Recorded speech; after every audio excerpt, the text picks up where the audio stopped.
What is up, MFers? Holy shit, this feels absolutely incredible. I'm finally back. I actually went back to Nebraska the last week to spend some time with Max and family, and I'll kind of let this sink in. You guys have probably heard me doing the rounds on all the podcasts and everything, but we got the freaking job done. It just seems so surreal. I can't believe that, you know, you work so hard so long for something and you prepared this whole year. I was preparing leading up to Toledo Bend, preparing, mentally focused. And then when it happened, it was almost just like part of the process of me staying focused and thinking about it, because ever since I got on those fish that first day, all I could think about was this right here in the Bassmaster Classic. And to actually have that come to fruition, it still doesn't even seem real. And I don't think it'll seem real for a very long time. But as you guys saw, didn't have a whole lot of talk after the tournament about anything that happened. We had a heck of a party. Thank you for everyone that came out to Toledo Bend to support, especially those of you that came out on the water, especially those of you guys that flew in. My mom, sister, Tater, Austin, Cal, just so amazing to have you guys there. And of course, Coleslaw has been tearing up the freaking edits, as you guys have seen. Awesome time out there on the water with our camera boat driver. I mean, just everyone that was involved, what an awesome time. And I just wanted to take some time on today's video to talk about what's going down now in the future after this and how everything played out in the tournament, because I didn't really get a chance to dive into this crazy experience of all these awesome patterns that just kind of fell into place with my fishing strengths and really allowed me to win this tournament by over 10 pounds, which was unbelievable. Before we get into talking about a way that I caught these fish that I don't think many people really realize how important was, I gotta show you guys these shirts, because a lot of people have been asking, what's the 402? Well, that's Omaha, Nebraska. That's our area code.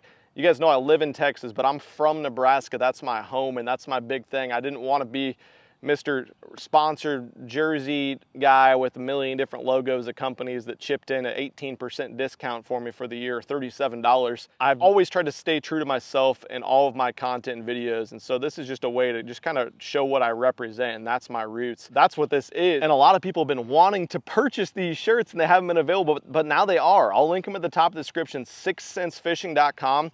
Guys, we're going to the Bassmaster Classic. I want to see every single one of you guys at the Classic. It's in Tulsa, Oklahoma. Make your plans now, March 2024. You got so long to make plans. We're gonna try to get some party boats together to get out there on the water. At the very least, if you guys wanna buy tickets to the expo, they're $0. You don't gotta have tickets. But if you do wanna buy tickets to the weigh-in, also $0. It is a free weigh-in, free expo. They got beer at the expo if you guys are into that. They got stuff for kids to do. The expo and the weigh-in are an amazing family experience. And if you guys want to be on the water, I want to hear air horns, people wearing man thongs, whatever it takes, just to freaking, it's going to be a damn party out there. We're going to try to win the damn thing, of course, but we're going to have a hell of a good time. It's my lifelong dream to be in the Bassmaster Classic, and I want to paint the damn stands red with 402 shirts, guys. So anything you do pick up helps me along the way. Obviously, we got 7 more opens and tens of thousands of dollars in travel expenses and entry fees to go pay. But I would love if you guys could pick up one of the 402 shirts and support. I'll repost it too, all you guys that pick one of these up. And I talked to Dave Mercer about it. He said, you know, you're gonna have a lot of fans at the Classic. And I was like, yeah, man, I know you guys set the record at the Knoxville Classic for the overall attendance this year, but I think now that we've qualified for the Bassmaster Classic, the MFer Nation might be able to break that record simply by just adding on to all the people that will already be at the great venue in Tulsa. So let's paint that sumbitch red, pick up your 402 shirt, and we'll get them printed out to you guys as quick as possible. There's a bunch on there already. I just want to go through all that with you guys. I'm gonna put this guy down just for a second, and we're actually rolling out to the next open at Kerr Lake in about half an hour, me and Coleslaw. So we've got a lot to do, a lot to pack, and as a competitor, my brain is thinking strictly about the Kerr Lake tournament. So I'm gonna try to kind of take things back now and talk to you guys about how this all went down at Toledo Bend. I've been making the rounds in the podcast, and everybody wants to hear about how did you make this bite happen with the big bait? Tell us more about the glide bait. No one's won a big open level or elite level tournament using a glide bait. Tell us about how that went down. When in reality, the biggest player for me was not the glide bait. Of course, once I got my limit, got a good limit, I started really headhunting with that giant bait to try to get the 5, 6, 7, 8, 10, 12 pound fish that lived out there in those spots. But my number one tool actually happened to be this bait right here that you guys have been buying around the damn country. It's hard to even find them, but we finally got a bunch more poured up in the shop at 6 cents. That's the hog wallow right there, that creature bait on the old Carolina rig. And you can even, if you zoom in right there, you can see what I was fishing right there. There's a little bit of clay, some Toledo clay left on there. I'm gonna rub that on. We got some good luck. Yeah, we'll need some of that good luck clay heading into Kerr Lake. But man, what a special bait and presentation that I started off with on my spots. So in practice, the first day you guys watched it, I found a school of fish out deep that I didn't know if anybody else would find, but in the 3 casts I made, I caught 2 that were over 6 and like a 3-pounder on them. Kept checking them every day in practice, driving over them every day when there was no other boats around. They were staying there. They kept growing and growing. There was probably 25, 30 fish there by the time the tournament started on that last practice day when I scanned them. And I really thought I was gonna do well on that spot if no one else had found it. And so I ran there first thing in the morning, had a bad boat number, but still no one had found it. No one was sitting on it there anyway. And I made a few casts and realized pretty quick, looking on the forward facing, that there was not the group of fish there first thing in the morning like I had seen every time I scanned it in the couple times that I fished it. And that had me spun out a little bit. I started getting snagged. You guys saw me break a bunch of deep crankbaits, hair jigs, swim baits off in some of the trees that were out there deep on that spot. And I was ready for a change. So made a change up. And in practice, I had found a bunch of these clay points in an area of the lake that had clearly gotten a lot of wind and current, which had made these points harder bottom. It had eroded over time to create these popular clay points, as everyone calls them in Texas. They truly are clay down there. And even though the points came way out into the lake, there was a threadfin shad spawn going on way up shallow, shallower than most people would think. 2 to 8 feet of water for the most part. And my best way to catch these fish was with this 6 cents hog wallow right here. I used a couple different variations of green pumpkins, but green pumpkin juice, man, that's a badass color right there. This is the exact one. I haven't changed. I haven't touched my boat since we actually got done with the tournament. This Carolina rig was such a valuable tool for me because I could throw it when I pulled up to these points, because you guys know from watching my videos, from watching the live scope footage, those big glides, obviously they draw fish better than about anything you can throw. The problem is they draw fish better than about anything you throw, and it's hard to get them to commit to the bait a lot of times if the timing's not perfect. Sometimes they do commit to it and you don't get a hook in them very good, you lose them. But they draw them so well that they can pull every fish on that point off the point directly under your boat. And at that point, you might as well move on because you got to just let them set back up. So what I would do is I'd pull up to a point, fire the Carolina rig out, didn't matter if it was 2 feet deep, 8 feet deep, whatever, and I would drag even this big 3/4 ounce 6 cents weight. I don't know if this stuff even matters. It's what everyone's always throwing on there. It makes a little bit of noise, a clacker and a bead, little tiny 6 cent swivel. Things are rock solid. Long leader, fluorocarbon line, 20, 17 pound. I drag it around up there, and almost every spot I could catch one, if not multiple. When I made that move the first day to go up shallow, I caught them on 3 straight casts on this Carolina rig. And my co-angler that was with me, he was throwing a Zoom lizard or a baby brush hog, I believe at that point. Didn't have a fish in the box yet. Asked if he could have a hog wallow. Gave him a hog wallow. Eventually gave him a whole pack of hog wallows because he got a 6-pounder, a 3+, and then one almost 7 pounds on it later on. Immediately noticed a difference. And I'm not saying that it's a huge difference, but something about how these tentacles, there's 3 different types of flap going on there. You can see they're a little bit different. This one's got a little bit more grab than this little tighter wiggling guy. And then down here, of course, you just have the longer, almost 10-inch worm style U-tails at the bottom of them. But the great thing about this bait is it planes super well. So it works really horizontally. A lot of those Zoom baits, when you get them out of the package, they're all crimped up. They kind of fall over on their side. They don't have a lot of action when you move them really, really slow. This guy's got a ton of flap down there. So I don't know if that made a huge difference, but to me, in my head, it did. And then we're fishing a freedom of movement rig, like a Carolina rig, which for whatever reason works the best down here in Texas for me when I'm dragging. I like to use as small of a hook as possible, so I can get away with a little tiny hook because this bait's thin and it's really, really soft, this hog wallow. So a little 3/0 hook allowed that bait to move freely down there. Man, they freaking ate it up. So when I did finally make the switch God, Cole, I'm stupid. I don't have a line through up here. I'm gonna show you guys all my baits. I made the switch to, I had the Hinkle shad tied on my 6 cents. This is my Mag Glide USA series rod, 711 extra heavy it's rated at, but this thing's rock solid. I throw all my glides that are 5 to 8 ounces on it. It's rated 2 to 8 ounces, but really this is my big glide rod, 300 tranks, 7-speed gear ratio, and 25-pound gamma, I believe it is.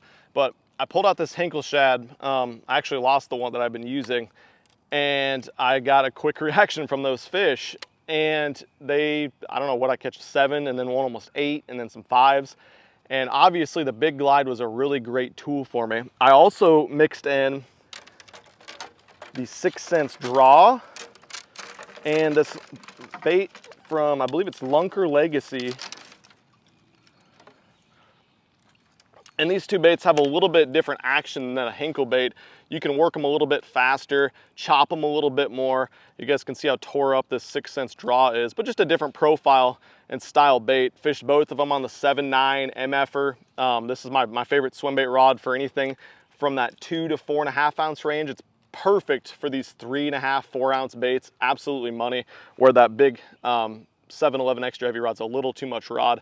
This is a little bit more nimble. I like the Daiwa reels on some of these faster twitch style baits. So these are both the, what is this? The Tatula 300. One's a 6-speed, one's a 7-speed. They fish almost identical actually, depending on how much line you have on them. Once again, 25-pound fluorocarbon. But these baits I fished a little bit higher in the water column. I fished them a little bit quicker. Whereas the Hinkle shad, you know, it's a wider meandering bait. So it kind of really stalls up there in the column. You can fish it really slow. Sometimes they wanted that, but I mixed those baits in as well, and then like I said, my 6 cents line through that's not released yet, but it's going to be out hopefully this fall, was a really valuable tool as well. I fished the slowest sinking model. We're going to have 2 or 3 sink rates, I think 3. Fish it really slow, and I could either drag it on the bottom like these gizzard shad that were, I don't know, up there swimming around slow. This one was all by itself, and they would crush it, or I could scope fish with it. I actually had one eat it on the fall, which was incredible, and I could fish it up over their heads and still maintain that really slow speed with that nice, it has a really unique head kick and head wobble to it. But really, I knew that it was gonna be really hard to win this tournament all on one spot or doing one pattern. So I kept that deep spot in the back of my head, and what I realized was the fishing was much better. The fish really grouped up and started feeding a lot better later in the day. So about 9 or 10 o'clock, I'd go out there, and I did this, first day did I go out there after a while? I can't remember. I think both days I went out there, but the second day I really went out there after I had hit some of my point stuff in the morning. And this hair jig, the goofy old hair jig, which is like the most basic bait of all time, caught me a 5, almost a 4, and then I think the last day I got a couple on it too. And that was with this the 6 cents movement. I've looked a long time for a rod that's just right for this hair jig technique, and trust me, it's such a simple bait, but to work it like you want to, cast it far, and then really reel into those fish and let a rod load up. I haven't been able to use just a straight crankbait rod, but your traditional 7.3 heavy, medium heavy style rods seem to be a little bit too fast of a tip. This movement series really loads up through the rod, but it's not super flimsy, I guess is what I'm saying, and parabolic quite as much as your traditional crankbait rods. So I can just flat out reel into them. This is the 7.6 medium, moderate fast, and then a 7-speed reel. I think this is 15-pound test fluorocarbon. Usually I'd try to go 12, but I knew I was fishing around a lot of heavy cover and some potentially 10-pound bass, so I didn't want to risk anything. Also threw a C25 crankbait. That was the only bait I could get deep enough down there because the spot was 22 to 25 feet deep. Caught a couple on that the last day. It was just absolutely incredible. And even though a lot of people think I did it with just the big baits, and as you guys have seen the videos, they had a huge role in that win. It was really that Carolina rig to get things started, to get the comfort to be able to catch a few, put some big ones in the box, 3 to 6 pounders in the box with that thing, and then go head hunt with the big bait. When you have that confidence to be able to do that without just having to go out from the dock and be like, well, I'm fishing for 5 bites today and I might catch 0 of them. I might catch all 5. I probably will catch 2 or 3 because you lose so many fish on a big bait. Just to have that confidence is a huge thing, especially in a caliber tournament like this. Obviously, these baits are tied on. I'm mostly tied up for Kerr Lake here. They ain't being taken off. I'm gonna throw all of them. I might not throw any of them in the tournament, but I will definitely be seeing if there's a big bait bite there. I think there definitely will be, but I cannot wait. I got a couple new baits actually that we're gonna go swim really quick in the pond. We're gonna get the truck, the boat loaded up, 3 dogs, all our stuff. Becky and Ozzy are flying out to North Carolina to come support. And I don't know where I'm at with this tournament or when this video is going to go out, but I'd love to see if you're in the North Carolina, Virginia area, as many of you as possible. Clarksville, Virginia is where the weigh-in's at. Come follow on the water, come cheer on at the weigh-in, or simply watch the live stream of the weigh-in, whatever. We're going to do our best. I'm excited for this tournament. Very, very excited. It's going to be a total change up, and we got a 20-hour drive ahead of us, guys. So we'll catch you on the next one. Thank you for all the support. For those of you guys that saw my post, Bassmaster sent the numbers out. We shattered all the records on the Bassmaster website for as many people that watched the live weigh-in, commented on their post on Instagram, Facebook, and their website. Absolutely incredible. I can't thank you guys enough for all your support. And we're going to the damn Bassmaster Classic, guys. It's not the last one of those. I want to get the next one. That's all I can think about. Kerr Lake. Hopefully we'll have one with that on there right there. I'm out of here. Peace.